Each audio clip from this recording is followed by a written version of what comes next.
Hi കൂട്ടുകാരെ, പുതിയൊരു വീഡിയോയിലേക്ക് എല്ലാവർക്കും സ്വാഗതം.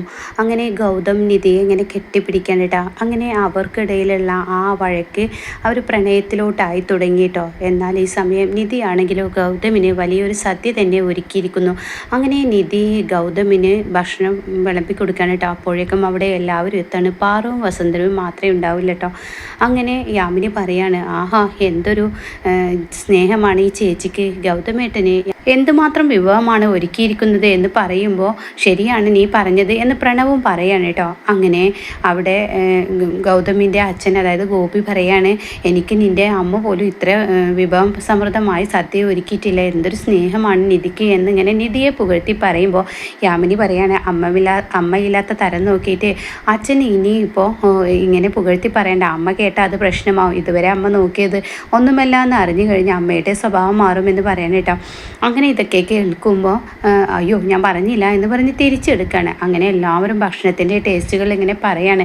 എന്നാൽ ഗൗതമിനാണെങ്കിലോ നിധിയോട് വല്ലാത്തൊരു പ്രണയം, കട്ട പ്രണയം തോന്നുന്നു കേട്ടോ. അങ്ങനെ നിധി ഇതൊക്കെ കേട്ട് സന്തോഷവതിയായി ഇങ്ങനെ കറികൾ ഓരോരുത്തർക്കായി വിളമ്പി കൊടുക്കുന്ന സമയത്ത് ഗൗതം എന്ത് ചെയ്യും, നിധിയുടെ അരക്കറ്റിൽ അങ്ങ് പിടിക്കണം കേട്ടോ. അതോടുകൂടി നിധി എന്ത് ചെയ്യും, തൻ്റെ കയ്യിലുള്ള ആ സ്പൂൺ താഴെയിടാണ്. അതോടുകൂടി എല്ലാവരും അങ്ങോട്ടേക്ക് ശ്രദ്ധിക്കുകയാണ്. അപ്പോൾ ഉടൻ തന്നെ നിധിയോട് ചോദിക്കും, ഗോപി എന്താണ് പ്രശ്നം എന്ന് പറയുമ്പോഴേക്കും നിധിക്ക് പറയാൻ പറ്റില്ലല്ലോ, തൻ്റെ അരക്കെട്ടിൽ ഗൗതം പിച്ചിയതാണെന്ന് പറയാൻ പറ്റില്ലല്ലോ.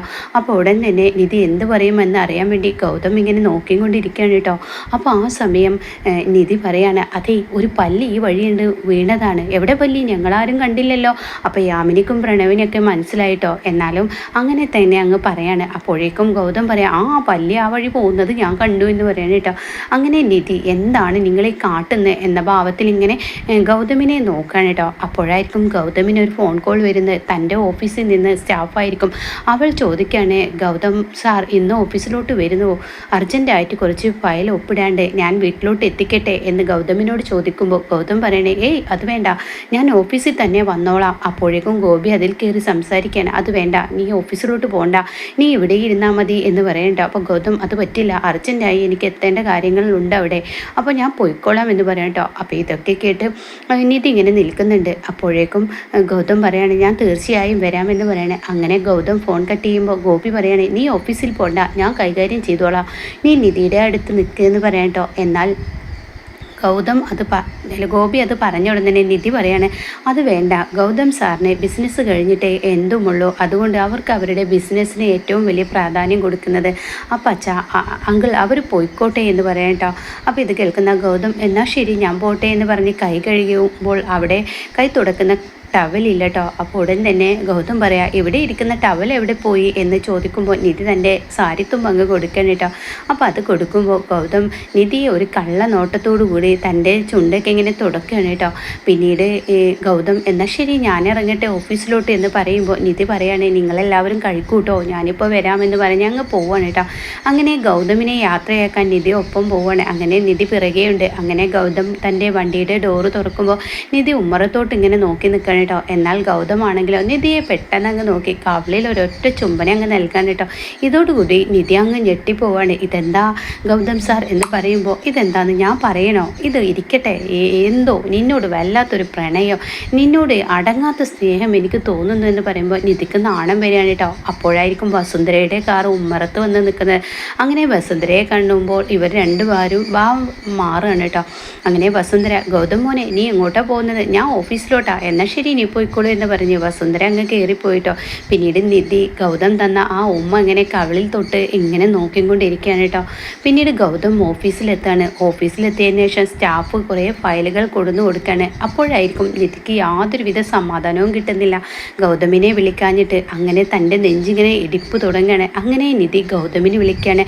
ഗൗതമിനെ വിളിക്കുമ്പോൾ ഗൗതം അവിടെ സ്റ്റാഫ് ഉണ്ടല്ലോ, അപ്പോൾ നിധിയുടെ ഫോണാണെന്ന് കാണുമ്പോൾ ഇവളെ എങ്ങനെയെങ്കിലും ഇവിടെ നിന്നും പറഞ്ഞയച്ചാൽ എനിക്ക് എൻ്റെ നിധിയോട് സംസാരിക്കാൻ കഴിയുള്ളൂ എന്ന് ഗൗതം മനസ്സിലാക്കി സ്റ്റാഫിനോട് പറയാം, നിങ്ങൾ പോയിക്കോളൂ, ഞാൻ ഒപ്പിട്ട് വെച്ചോളാം എന്ന് പറയാം കേട്ടോ.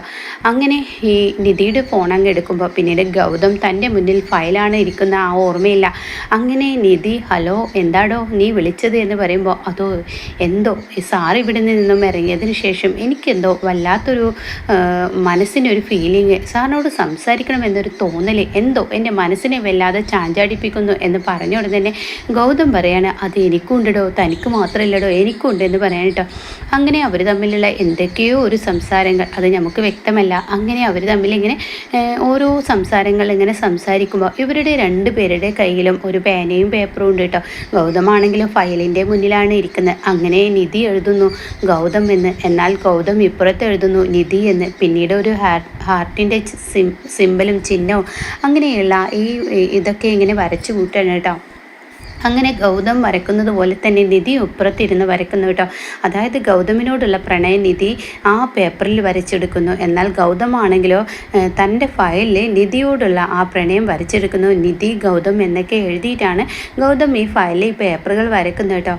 അങ്ങനെ ഇവരുടെ സംസാരമൊക്കെ കഴിഞ്ഞ് നല്ലൊരു റൊമാൻറ്റിക് സീനും നല്ലൊരു പാട്ടുമാണ് അവിടെ.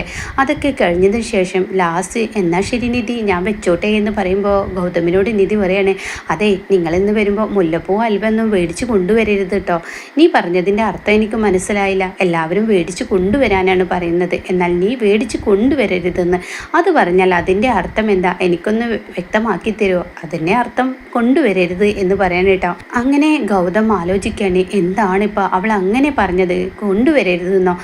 ആണിപ്പോൾ അവളെ അങ്ങനെ പറഞ്ഞത് എന്തെങ്ങനെ ഗൗതം ആലോചിക്കുന്നു. എന്നാൽ ഈ സമയം നിധി ഫോൺ കട്ട് ചെയ്തതിന് ശേഷം താൻ പേപ്പറിൽ വരച്ച് വെച്ചിരിക്കുന്നത് എന്തൊക്കെയെന്നിങ്ങനെ നോക്കുകയാണ് കേട്ടോ. അയ്യോ ഇത്രത്തോളം ഞാൻ അറിയാതെ വരച്ചിരുന്നോ എന്നിങ്ങനെ ചിന്തിച്ച് നിൽക്കുകയാണ്. അങ്ങനെ നാണത്തോടു കൂടി ഈ പേപ്പറിലോട്ട് നോക്കുമ്പോൾ വെറുതെ ഒന്ന് ഡോറിൻ്റെ അടുത്തോട്ട് നോക്കിയാൽ കേട്ടോ, അവിടെ പാറുവും യാമിനിയും നിധിയെ കളിയാക്കി ഇരിക്കുന്നുണ്ട് കേട്ടോ. അത് കാണുന്നതിനോടുകൂടി നിധി തൻ്റെ കണ്ണ് പൊത്താണ്.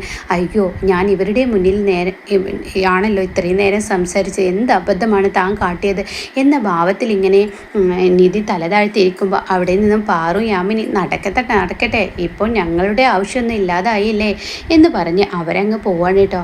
അങ്ങനെ നിധിയുടെയും ഗൗതമിൻ്റെയും പ്രണയം കൂടുതൽ പോവിടുകയാണ് കേട്ടോ. ഇനി ഇവർക്കിടയിൽ ഒരു വില്ലൻ വരുന്നുണ്ട്. അത് നിധിയുടെ വില്ലനാണ്. അവൻ വരുമ്പോൾ ഇനി ചെറിയൊരു പൊട്ടലും ചീറ്റലൊക്കെ ഉണ്ട് കേട്ടോ. പക്ഷെ അധികമൊന്നും ഉണ്ടാവില്ല. അത് കുറച്ച് കഴിയുമ്പോഴേക്കും ഗൗതം അത് തിരിച്ചറിയുന്നുണ്ട് കേട്ടോ. എന്നാൽ ഈ സമയം വസുന്ധര കയറി വരികയാണ്. വസുന്ധരയുടെ തന്നെ കാണാൻ വേണ്ടി കുറേ ആളുകൾ വരികയാണ് കേട്ടോ. അതായത് ലേഡീസ് ക്ലബിലെ എല്ലാ പെണ്ണുങ്ങളും വരികയാണ്. അങ്ങനെ നിധിക്കിട്ട് ഒന്നൊന്നര കൊട്ടുകൊടുക്കാനാണ് വസുന്ധരയുടെ പ്ലാൻ. അങ്ങനെ നിധി അവരെ വന്ന് സൽക്കരിക്കുകയാണ്. അപ്പോൾ അവർ ചോദിക്കുകയാണ്, നിനക്ക് വെജ് മാത്രമേ ഉണ്ടാക്കാൻ കഴിയുമോ അതോ നോൺ വെജോ എല്ലാം കഴിയുമോ? അപ്പോൾ നിധി പറയും, എനിക്ക് രണ്ടും കഴിയും, എന്നാൽ ഞങ്ങളൊന്ന് കാണട്ടെ എന്ന് പറഞ്ഞിട്ട് പറഞ്ഞേക്കാണ്. അപ്പോഴേക്കും യാമിനി വന്നിട്ട് നിധിയോട് പറയാണ്, ചേച്ചിക്കിട്ട് എന്തോ ഒരു കൊട്ടു കൊട്ടാനുള്ള പരിപാടിയാണ്, എന്താ ചേച്ചിയുടെ പ്ലാന്? എന്തായാലും കുറച്ച് ഐഡിയകൾ ഞാൻ പറഞ്ഞു തരാമെന്ന് പറഞ്ഞ് യാമിനി എന്തൊക്കെയോ പറഞ്ഞു കൊടുക്കുന്നുണ്ട് കേട്ടോ. അതിനിടക്കാണ് നിധിക്ക് ഈ ഒരു ഫോൺ വരുന്നത്. അവിടെ റീമേക്കിൽ പേര് വരുന്നത് മുരുകൻ എന്നാണ്. ഇവിടെ ആരാണെന്ന് അറിയില്ല, നിന്നെ 15 മിനിറ്റിനുള്ളിൽ എനിക്ക് കാണണം, കണ്ടില്ലെങ്കിൽ നിനക്ക് പണി വീഴും എന്ന് പറയുന്ന ആ ഫോൺ കോൾ നിധിയെ വല്ലാതെ ഭയപ്പെടുത്താണ് കേട്ടോ.